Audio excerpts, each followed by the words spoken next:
thy dreams only fear thee, cause this one knows it. I shall show thee, for with this one have experienced the terrors below. Ere forget by myself, no more shall the waking world ever frighten this mortal.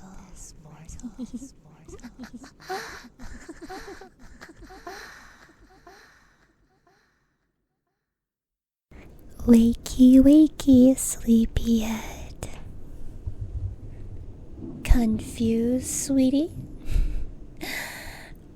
Dost thou not recall that upon arriving into our abode, thy stated thee felt weak and needed rest?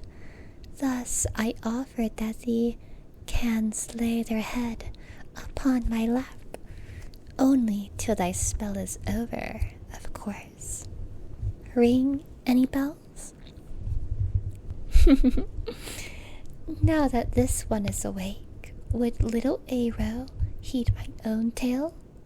After all, ya stole my thunder and kept thy cute little self all to their own devices. Jealous? Me? Thou misunderstands, Aero. I simply wanted to also have a bit of fun. And being a bystander is not stimulating enough for me to enjoy, which is why we're all alone this week. Just the two of us. And while thee is beside me, the worries of that realm doth not matter. So, just forget about them. For me, please. Relax, Aero. Allow thyself to succumb to an experience of absolute pulchritude. Close thy eyes and count to 5, all while envisioning where thou wantest to be, so that I can make it a reality. Surprised? Thou shouldn't be, as this one knows the powers we are capable of. I do have to say, this bedchamber feels very you, Aero. Okie dokie. Now that I'm in this realm, I'll speak closer to thy tongue. Oh? Did speaking of tongue make you hungry? Could it be that you were thinking of Yaz's food? Thinking of another when I'm right here giving this one comfort. I see. I'm just jesting, sweetie. I'm not that jealous. Or am I? Well, it seems you have great taste in food at least, as I was also thinking of that lacuna dish. How about I make it for you right here and now? Would you like that? Aero, please, don't leave from my side. Lay back down. I got this, hon. Good mortal. 'Tis good to follow my commands. There's nothing for you out there anyways. Gaze into my eyes and lock your glance for just a moment before looking down into thine hands. See? Listening to me is good for you, as now you get to have a wonderful dish from antiquity. Wouldn't have happened if you decided to disobey. Isn't that aroma so intoxicating? The smell of the fresh herbs and spices that tingle the innermost parts of the nose, but induces salivation all the same.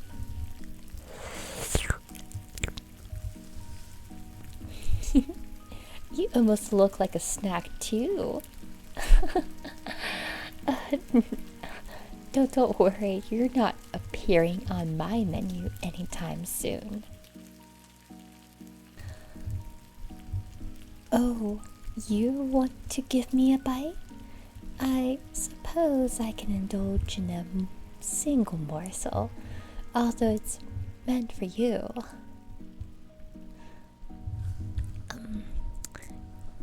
Nom.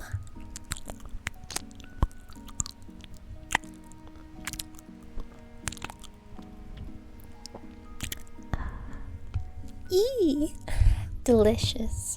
Of course, Yaz would know what makes something tasty or not. Aro, didn't I tell you not to open that door, sweetie? Nothing's out there, so you don't have to worry about a dirty plate. Don't open that door.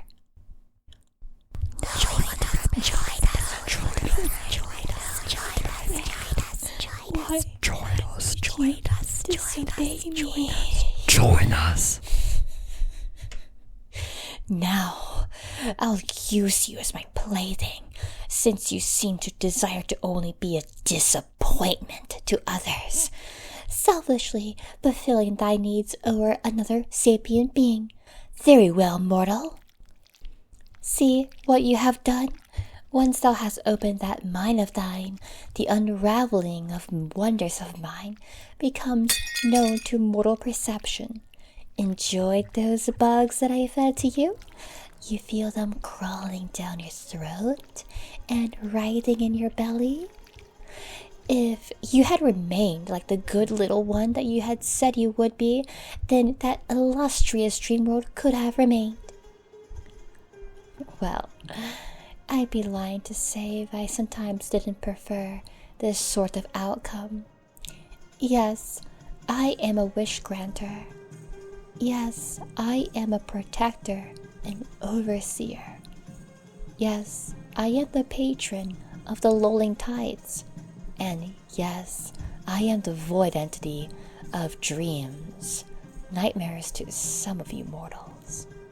But I just think that thy kind doth not understand that to no longer be affected by the night and the terrors of thy reality, you must become entrenched into a true, fathomless pit of utter anguish and horror, so that nothing ever hurts thee again.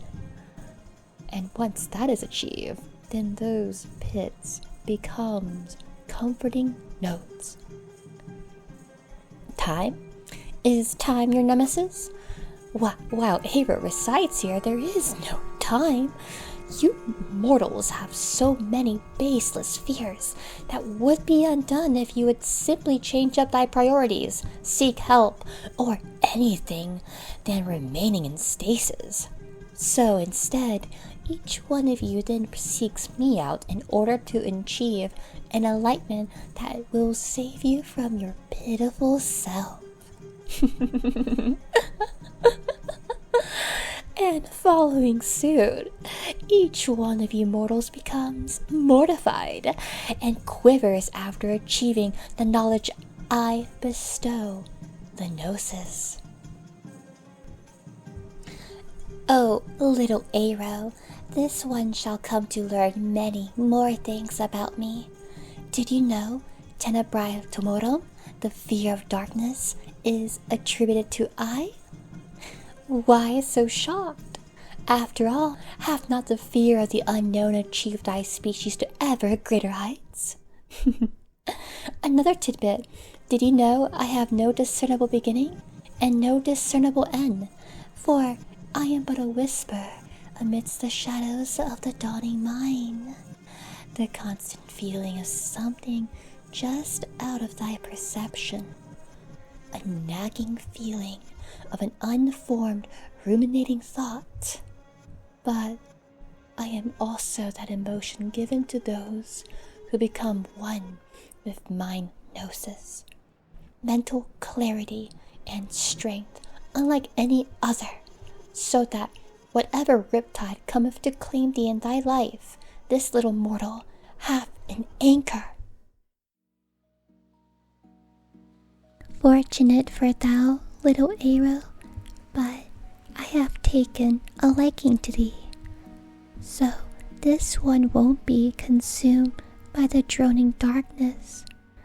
Even if arrow wants to dissociate from being and dissipate from mundus, for I will reforge thee within my own image, my design, and the agony of your world will never truly bear any more scars.